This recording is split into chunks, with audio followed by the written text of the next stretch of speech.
All right, we are continuing on with our new unit on Pangea and plate movement and things like that. We talked about Pangea yesterday, and we're going to kind of elaborate with that today. Maybe, if I can get my clicker to work. All right, so Wegner was the guy that came up with the idea that the plates fit or the continents fit together in a certain way. And he's like, well, it looks like it, and there's this evidence that supports it, but it really did face a lot of criticism. It was one of those ideas that was like, well, that's not how we always believed it. How do you explain these big things moving from one area to another? It doesn't make sense. So the main thing that was wrong with this hypothesis was that it could not actually describe how they were able to move. Well, how is this happening? You say it moved apart. What caused it to move apart? How is this process happening? And because this hypothesis didn't have really an answer for that, it made it difficult for a lot of scientists to accept. Is this a new unit? Like, Yesterday and today are new unit. okay, Yeah. because I have the different units on different ones, and I was just making sure I didn't have mine. Yeah, yesterday and today aren't new because we You had our can come test use on my notes Wednesday. if you need to. I will in the next one. Okay. Because it's hard to keep up with the actual videos for me.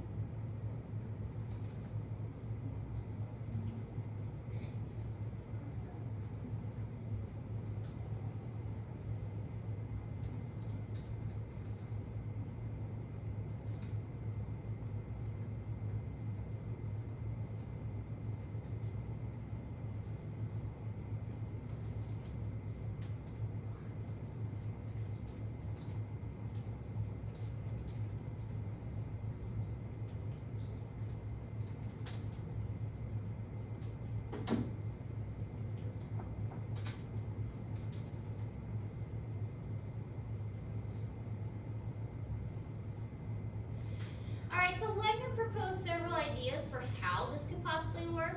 He thought, well, maybe the tides and the moon, the way the moon influences the tides, maybe that has something to do with it.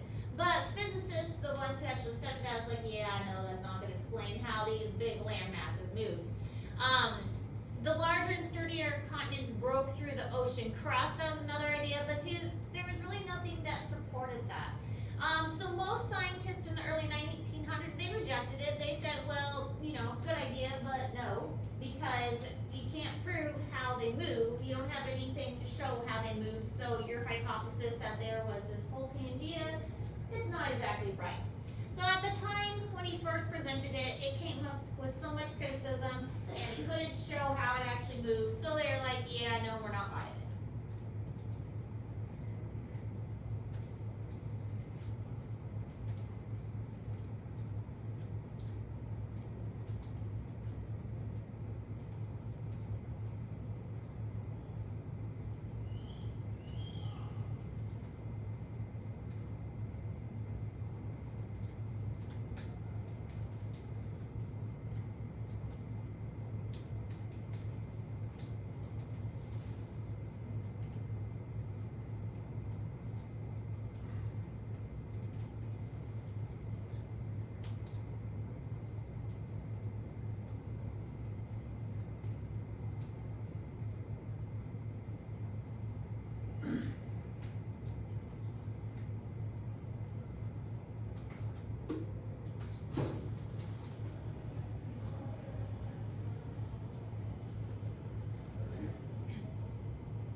So in 1967, which really isn't that long ago, I mean, there are people that are alive from the 1967s. I mean, this isn't terribly long ago. A new theory came out based on extensive research on earthquake activity and the Earth's magnetic fields and mapping of the ocean floor. The theory of plate tectonics. The plate tectonics, this actually proved Wegner was correct because the continents do move, and now there has been documentation of the continents actually moving. Hey, this relates to my stupid questions that I asked yesterday. It does. I found it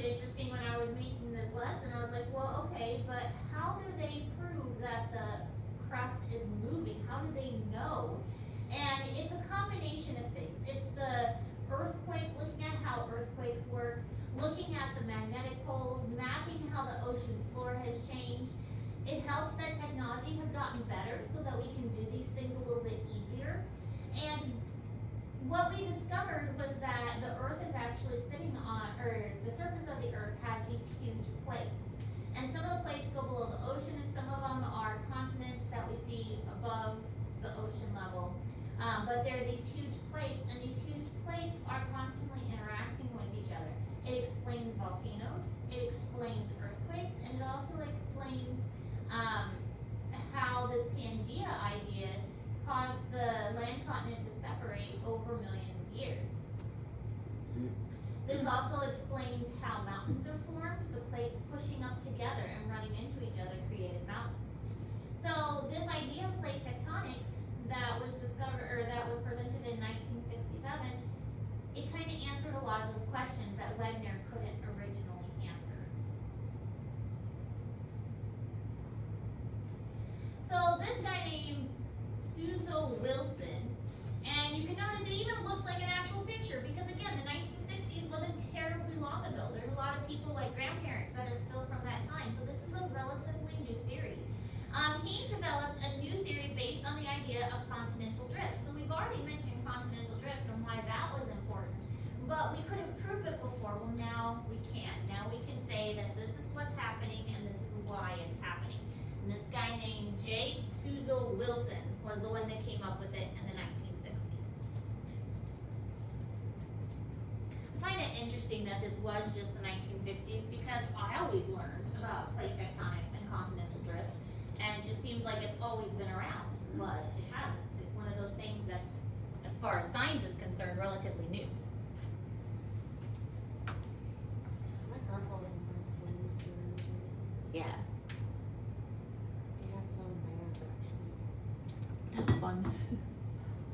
It was pretty known around Lexington. Really? That's cool.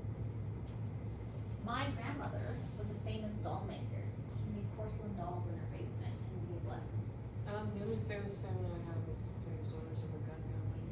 So, My grandmother died when I was, and then somebody who wasn't really known, but he was on 60 Minutes a lot. that's a little more famous. I don't know, just people. There's not very many people knows names. I don't remember some. I remember going to my grandma's basement and there were dolls from floor to ceiling and I couldn't touch any of them. I loved them because a little girl, you like dolls, and I couldn't touch them because I'd get in trouble. I was scared of dolls. Some of them were kind of creepy, but they were like just floor to ceiling dolls that she had made and couldn't touch any of them. All right, anyways, plate tectonics. Wilson suggested that the lithosphere, or the solid outer portion of the Earth, is broken into several huge places called plates. So the solid part that we are walking on, that everything is built on, that we haven't even dug all the way through yet, it is built on these plates, and there are several large plates that are covering the Earth. And these plates can bump up against each other. They can move past each other. Sometimes they go underneath each other. And those movements of these plates explains why volcanoes happen, why earthquakes happen, why we have the landforms like the mountains and stuff that we're seeing, and the trenches in the ocean. The trench is basically two of these plates that have kind of gone down against each other. So it explains a lot of what we are seeing. So again, is this 100% true? I don't know. In science, it's really hard to say that this is what is happening. There's these theories that support it, but there's not a this is what's going on. But there's a lot of evidence to say, well, I guess that kind of makes sense.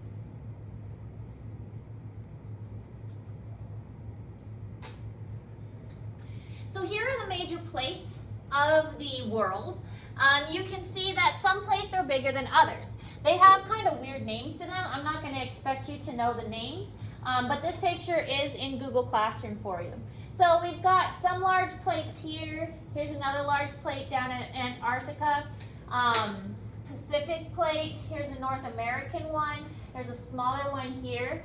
But one of the things that we're seeing is that these plates and the boundaries, we can actually see them underneath the ocean. We can see these ridges that are formed, but we can also see that they line up almost perfectly with a lot of these continents. So here we've got a continental edge, here we've got one on the edge of this continent. So it's lining up with a lot of the ocean trenches and a lot of the continental edges. So plate tectonics causes deep faults or like cracks to separate the different plates. So think of it as like you have an egg and you crack like a hard-boiled egg, all right, one that's hard-boiled, and you crack the shell still kind of stays together. It's kind of the same idea. Each one of those eggshell pieces is a plate, and it is floating on the mantle underneath. In the theory of plate tectonics, Earth lithospheric plates move slowly relative to each other, and they're driven by convection currents in the mantle. We'll talk more about those currents in a little bit, okay? So just kind of hold that thought for a while, but we'll get into that. So the mantle, again, remember, is plastic-like. It is not a solid piece. The top part, the crust, is solid. And so these solid plates are floating on a plasticky, a melted plastic underpart. And because they're floating, some of them go up above and some of them go down below. And when the plates interact, it can sometimes form these trenches, but it can also form things like mountains or volcanoes where they interact.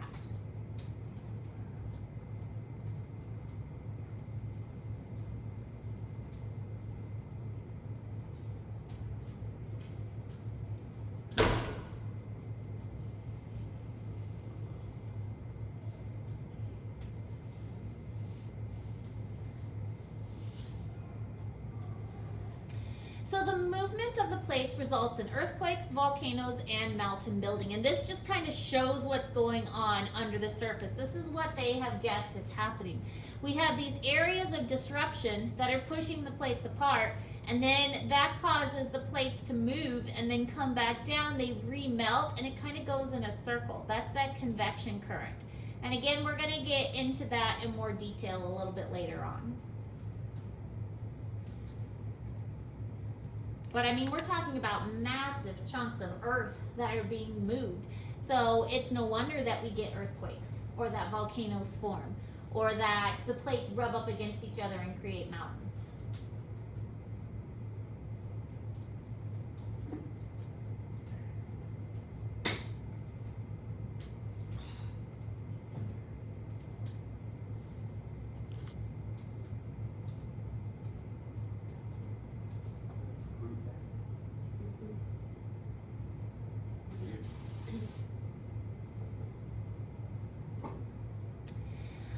This is in Google Classroom for you, but basically what happens is as the mantle heats up, here's our mantle, remember the outer core and inner core are very hot, so it's heating up here.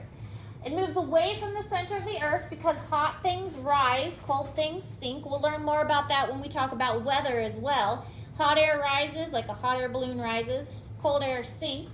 So anything that's warm becomes less dense. So as it warms up, because the inner core and outer core are super hot, it warms up, it goes up to the top, and then it forms kind of a ridge here. That ridge gets separated on either side, and as it starts to cool down, because it's reached the top, it's closer to the surface, it's going to cool down, it starts to sink again. So then it starts to sink underneath the plate that's next to it. So now it's sinking back down closer to that core again. It's going to get hot again. This material is going to melt, turn into a magma, and then it recycles itself. It goes through that process.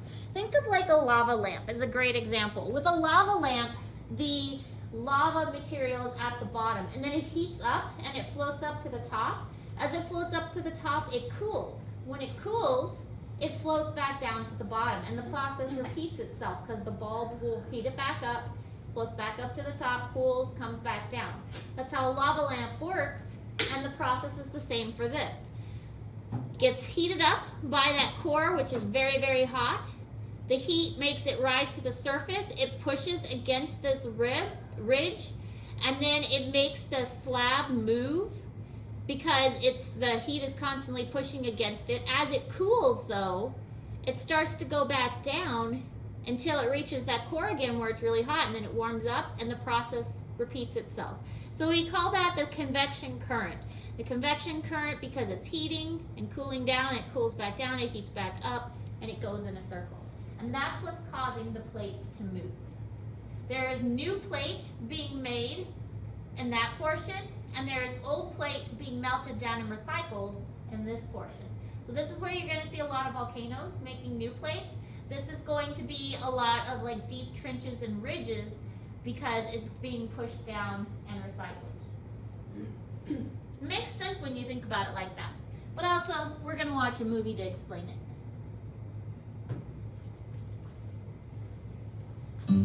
The idea that our planet's continents drift around the globe, periodically glomming together and breaking apart, is at least 200 years old. But most geologists didn't believe it until the 1960s, when mounting evidence made it clear that the Earth's crust is broken up into fragments, and that those fragments, called tectonic plates, are moving. And these days we directly track that motion, with millimeter precision, from space. The common simplified explanation for why tectonic plates are moving is that they're carried along on currents in the upper mantle, the slowly flowing layer of rock just below Earth's crust. Converging currents drive plates into each other, diverging currents pull them apart. This is mostly true. Hot mantle rock rises from the core and moves along under the crust until it grows cool and heavy and sinks back down again. But the plates aren't just passively riding these currents around like a bunch of suitcases at the baggage claim. They can't be, because some of the plates are moving faster than the currents underneath them. For example, the Nazca Plate, a chunk of ocean crust off the west coast of South America, is cruising eastward at about 10 centimeters per year, while the mantle underneath it oozes along at just 5. Neither tectonic plates nor luggage can move faster than the belts they're riding on unless something else is helping to push or pull them along. And some of Earth's plates, it turns out, are pulling themselves. When an ocean plate collides with another ocean plate, or a plate bearing the thick crust of continental landmasses, the thinner of the two plates bends and slides under the other. As the edge of the seafloor sinks into the mantle, it pulls on the plate behind it, the same way a chain dangling further and further off a table will eventually start to slide. The bigger the sunken portion of the plate becomes, the harder it pulls and the faster the remaining plate behind it moves. You can find where this is happening just by looking at Google Earth. The incredibly deep, narrow ocean trenches visible off the coasts of some continents and island chains mark the creases formed as ocean crust plunges downward, bending the edge of its neighbor in the process. What's more, these chunks of seafloor are actually helping to drive convection in the mantle beneath them. Sunken slabs of ocean crust block flowing rock from moving further sideways, forcing it to turn downwards and sink. And eventually those slabs get too heavy and break off, plunging slowly toward the core and creating a suction force that pulls mantle material along behind them. So in some ways, seafloor crust is really more like part of the conveyor belt than something riding on top of it. The continents, on the other hand, are baggage. So just an interesting way to compare it and to see the different visualizations of it. That it's not just only riding on those currents. The weight of the Earth as it slips beneath the continent that it's run into kind of pulls it along. I like the comparison of a chain falling off a table. When the chain falls, the weight of the falling is pulling the rest of the chain, and it gets faster and faster the more it falls. So that's kind of what's happening with the Earth too. When that plate goes underneath another plate, it's kind of pulling it along. So that's all we're covering today. Wegener's theory originally was rejected, but much later Wilson came up with the idea of the theory of plate tectonics, which supported Wegener's original idea because now it's given it a way to actually support this is how it moves. And we can measure it. Some plates move 5 to 10 centimeters a year. I mean, that's not much, but that's enough that we can actually see it. We can actually see the movement. So the idea was that the Earth is built of these massive plates, and these massive plates are constantly moving. It does explain a lot. It explains those trenches that we see in the ocean. It explains why volcanoes and mountains and those kinds of things and earthquakes are happening. Any questions about this? All right, no new assignment today. We're continuing to work on the argumentative writing that we started yesterday. The information for that is in Google Classroom. That is going to be new next week. You guys have the flashcards due today and video number 2 due today. So if you don't have either one of those done, do those first, and then work on the argumentative writing next. Yes, Thanks, Pat. that's fine. Any other questions? Alright, if you have questions, let me know. Leah, do you still need those words?